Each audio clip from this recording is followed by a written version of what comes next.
क्या हुआ? जब अचानक से अयोध्या में प्रकट हुए साक्षात विभीषण, कलयुग में ऐसा चमत्कार देखकर सबके होश उड़ गए। प्राण प्रतिष्ठा से पूर्व अयोध्या में कई बड़े चमत्कार हो चुके हैं, जिसमें गिद्धों का दिखना, भालुओं का दिखना, जमीन में से मां सरयू नदी का प्रकट होना शामिल है। लेकिन इस चमत्कार को अभी तक का सबसे बड़ा चमत्कार कहा जा रहा है, जिसके पीछे की सच्चाई जानकर आपके पैरों तले जमीन खिसक जाएगी। आखिर क्या है सच्चाई? क्या सच में लंका के राजा विभीषण अपने मित्र राम लल्ला से मिलने पहुंचे हैं? क्या विभीषण आज भी जीवित है? ऐसे कई रहस्य से पर्दा उठेगा आज की इसी वीडियो में। शुरुआत करने से पहले अगर आप एक सच्चे सनातनी हैं और राम मंदिर बनने से बेहद खुश है, तो इस वीडियो को लाइक करें और कमेंट बॉक्स में जय श्री राम जरूर लिखें। अयोध्या में राम मंदिर की प्राण प्रतिष्ठा की तैयारी जोर शोर से चल रही है। 22 जनवरी को रामलल्ला को गर्भगृह में स्थापित किया जाएगा। हर राम भक्त को इस दिन का लंबे समय से इंतजार था। अयोध्या में 22 जनवरी से लेकर 25 मार्च तक कई खास कार्यक्रमों का आयोजन किया जाएगा। इस बीच मंदिर के गर्भगृह के निर्माण का काम 24 घंटे चल रहा है। 22 जनवरी को राम मंदिर में रामलल्ला की प्राण प्रतिष्ठा होने वाली है। किसी भी मंदिर में की जाने वाली भगवान की मूर्ति की प्राण प्रतिष्ठा का बहुत महत्व होता है। मूर्ति की प्राण प्रतिष्ठा के बिना भगवान का पूजन अधूरा माना जाता है। आगे वीडियो में जानते हैं कि प्राण प्रतिष्ठा क्या होती है और जानेंगे विभीषण कैसे राम मंदिर में प्रकट हुए। सनातन धर्म में किसी भी मूर्ति की प्राण प्रतिष्ठा बहुत महत्वपूर्ण मानी जाती है। प्राण प्रतिष्ठा मूर्ति स्थापना के समय किया जाता है। किसी भी मूर्ति की स्थापना के समय उस प्रतिमा रूप को जीवित करने की विधि प्राण प्रतिष्ठा कहलाती है। प्राण शब्द का अर्थ जीवन शक्ति और प्रतिष्ठा का अर्थ स्थापना होता है। ऐसे में प्राण प्रतिष्ठा का अर्थ जीवन शक्ति की स्थापना करना या देवता को जीवन में लाना होता है। बिना प्राण प्रतिष्ठा के कोई भी मूर्ति पूजा के योग्य नहीं मानी जाती है। मान्यता है कि प्राण प्रतिष्ठा के जरिए मूर्ति में जीवन शक्ति का संचार होता है और वह मूर्ति देवता के रूप में बदल जाती है। अर्थात अब साक्षात प्रभु श्री राम अयोध्या राम मंदिर में निवास करने वाले हैं। और जब स्वयं प्रभु एक बार पुनः अयोध्या आ रहे हैं, तो उनके प्रिय मित्र व भक्त विभीषण कैसे पीछे रह सकते हैं? क्योंकि जब प्रभु श्री राम ने रावण का वध किया था, लंका पर विजय पाई थी और पुष्पक विमान के जरिए जब वह फिर से अयोध्या लौटे थे, तब प्रभु श्री राम के साथ विभीषण जी भी अयोध्या आए थे और कई दिनों तक अयोध्या में ही रुके थे। इसके बाद उन्होंने लंका का राज सिंहासन संभाला और लंका के राजा बन गए। यानी प्रभु श्री राम की भक्ति उनके लिए बहुत भाग्यशाली साबित हुई है, क्योंकि जो राम की शरण में आ जाता है उसका उद्धार निश्चित है। लेकिन क्या विभीषण आज भी जिंदा है? इसका जवाब आपको आगे की वीडियो देखकर पता चलेगा। हिंदू धर्म की पौराणिक कथाओं के अनुसार माना जाता है कि 8 महान विभूतियां आज भी सशरीर जीवित हैं, जिनमें से कुछ रामायण काल के हैं तो कुछ महाभारत काल के, तथा कुछ विभूतियां उससे भी पहले के काल से आज तक जीवित हैं। पौराणिक मान्यता के अनुसार विभीषण, अश्वत्थामा, बलि, वेदव्यास, हनुमान जी, कृपाचार्य, भगवान परशुराम और मार्कंडेय ऋषि चिरंजीवियों में शामिल हैं। चिरंजीवी का अर्थ होता है जो सृष्टि के अंत तक जीवित रहे और जिसकी उम्र भी ना बढ़े, और विभीषण भी इन्हीं चिरंजीवियों में से एक है, जो आज भी इस धरती पर मौजूद है और अनंत काल तक जीवित रहेंगे। लेकिन यह वरदान आखिर उन्हें किसने दिया, यह बड़ा जानने का विषय है। भगवान राम के अनन्य भक्त विभीषण बाल्यकाल से ही धर्मपरायण रहे। वह अपने बड़े भाई रावण के धर्म विरुद्ध कार्यों का विरोध भी करते थे। उन्होंने लंका युद्ध में भी धर्म का पालन करते हुए भगवान राम का साथ दिया। इसलिए प्रभु श्री राम ने उन्हें सृष्टि के अंत तक अजर अमर रहने का वरदान दिया। जब कलयुग का अंत होगा, उस समय भगवान विष्णु एक बार फिर से अवतार लेंगे, जिसका नाम कल्कि होगा। तब ये 8 चिरंजीवी भगवान कल्कि का साथ देंगे और फिर से सतयुग की स्थापना करेंगे। इसका मतलब यही निकलता है कि विभीषण आज भी जीवित है, लेकिन आखिर प्राण प्रतिष्ठा से पहले उन्हें राम मंदिर में उन्हें कब और कैसे देखा गया, आगे वीडियो में जो घटना हम आपको बताने वाले, उसे सुनकर आपके होश उड़ जाएंगे। ये घटना है 11 जनवरी रात्रि 12 बजे की।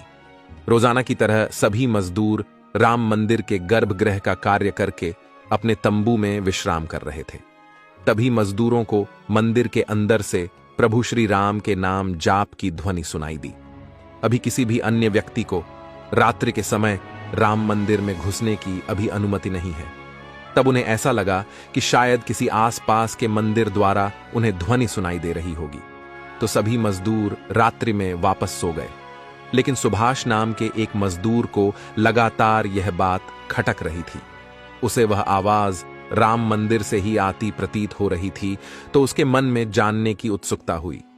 आखिर इतनी रात्रि को राम मंदिर के अंदर राम नाम का जाप कौन कर रहा है?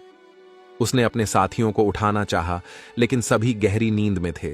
तब सुभाष अकेले ही राम मंदिर परिसर में पहुंचा।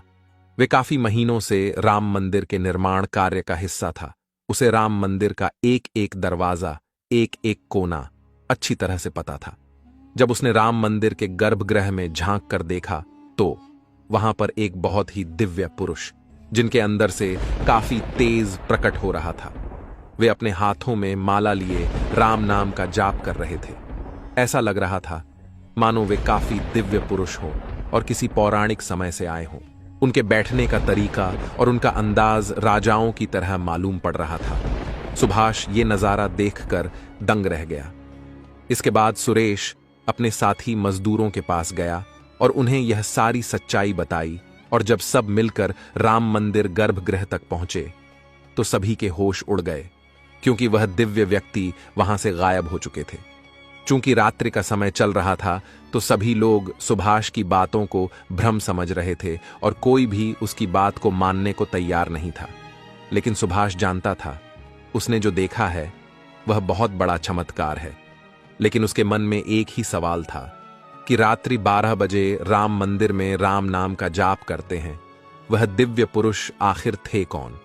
क्योंकि आज के समय में किसी भी पुरुष के अंदर इतना तेज नहीं हो सकता। उनका संबंध पौराणिक काल से ही हो सकता है। और अगर रामायण काल की बात करें, तो 2 ही शख्सियत है जिनके होने का दावा आज भी कलयुग में कहा जाता है। पहले है हनुमान जी और दूसरे हैं विभीषण। तो पूरी संभावना यही है कि सुभाष ने राम मंदिर में रात्रि के समय जिस महापुरुष को देखा था, वह राजा विभीषण हो सकते हैं, क्योंकि वह आज भी धरती पर जीवित है और 8 चिरंजीवियों में से एक है। ऐसे दिव्य मौके पर राम मंदिर में कई चमत्कार लगातार हो रहे हैं। जहां कहीं दिव्य शक्तियां भी राम भगवान के स्वागत के लिए अयोध्या आ पहुंची है। राम मंदिर के उद्घाटन की तैयारी अब अंतिम चरण में है। इस बीच एक ओर जहां श्री राम जन्मभूमि तीर्थ क्षेत्र ट्रस्ट लगातार तैयारी की जानकारी साझा कर रहा है, वहीं राम मंदिर के इस महायज्ञ में देश का हर राम भक्त अपनी आहुति अर्पित कर रहा है। आने वाली 22 तारीख के मौके पर कई संत, महात्मा और जिन भक्तों ने राम मंदिर के लिए संघर्ष किया, वो सभी अयोध्या पहुंचेंगे।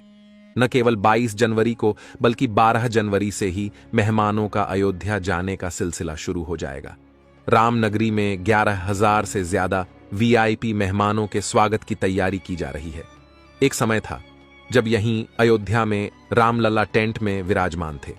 आज पक्का घर सिर्फ रामलला को ही नहीं, बल्कि पक्का घर देश के 4 करोड़ गरीबों को भी मिला है। रामायण के समय में अयोध्या को स्वर्ग कहा जाता था। देवता इस स्वर्णिम नगरी कहते थे, क्योंकि यह नगर चारों तरफ से हर प्रकार की सुविधा से युक्त था। लेकिन जब मुगल आक्रांताओं ने भारत पर आक्रमण किया, तो पूरे अयोध्या नगर को उजाड़ कर रख दिया। मंदिर के ध्वस्त होने के बाद कई सालों तक यह भूमि वीरान रही और किसी भी हिंदू सनातनी को इस क्षेत्र में आने की अनुमति तक नहीं थी। लेकिन पुनः प्रभु श्री राम जी की कृपा हुई। यहाँ श्री राम का भव्य मंदिर बनने के बाद यहाँ आने वाले लोगों की संख्या में बहुत बड़ी वृद्धि होगी। इसे ध्यान में रखते हुए सरकार ने अयोध्या में हजारों करोड़ रुपए के विकास कार्य किया है। राम मंदिर की प्राण प्रतिष्ठा से पहले प्रधानमंत्री मोदी ने अयोध्या में अलग अलग विकास कार्यों का उद्घाटन किया और महर्षि वाल्मीकि इंटरनेशनल एयरपोर्ट अयोध्या धाम भी लोगों को तोहफे में दिया। इस एयरपोर्ट को पूरी तरह से भगवान राम से जोड़ा गया है, जिसकी दीवारों पर भी आपको श्री राम से जुड़ी सजावट देखने को मिलेगी। इस एयरपोर्ट के अंदर घुसते ही हमेशा लगता है हम फिर से रामायण काल में आ गए हो।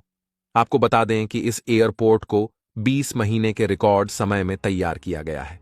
उत्तर प्रदेश सरकार की ओर से अयोध्या एयरपोर्ट के लिए 821 एकड़ भूमि मुहैया कराई गई थी। 14 साल का वनवास पूरा करके और रावण का वध करके जब भगवान श्री राम पुनः अयोध्या पहुंचे थे तो अयोध्या के घर घर में दिवाली मनाई गई थी। हर घर में दीपक प्रज्वलित किए गए थे। तो जब अब पुनः प्रभु श्री राम अपने धाम को लौटने वाले हैं तो हम 140 करोड़ देशवासी आखिर कैसे पीछे रह सकते हैं। अयोध्या में विवादित स्थल पर 500 साल बाद प्रभु श्री राम के मंदिर निर्माण और श्री राम लल्ला की स्थापना के जश्न में 22 जनवरी को सिर्फ देश ही नहीं बल्कि पूरी दुनिया दिवाली की रोशनी से जगमग होगी। अयोध्या से पीएम मोदी ने देश के सभी 140 करोड़ लोगों से 22 जनवरी के दिन अपने घरों को श्री राम ज्योति नामक दीपक की रोशनी से अपने घरों को जगमग करने का आह्वान किया है। प्रधानमंत्री ने लोगों से हाथ जोड़कर यह प्रार्थना की है कि सभी देशवासी प्रभु श्री राम लल्ला की अयोध्या वापसी के जश्न में अपने अपने घरों को दिए से जगमग कर दें। यानी पूरे देश में इस बार 22 जनवरी को ऊर्जा, आशा, आकांक्षा और उम्मीद व जोश से भरपूर एक नई दिवाली देखने को मिलेगी। ये दिवाली सिर्फ देश ही नहीं बल्कि दुनिया के उन तमाम देशों में भी मनाई जाएगी जहां भारतीय लोग बसे हैं। इसी बीच अब राम मंदिर प्राण प्रतिष्ठा से पहले राम लल्ला के भक्तों के लिए एक और बड़ी खुशखबरी है। दरअसल अब राम लल्ला के गर्भगृह का मुख्य द्वार सोने से बनाया गया है।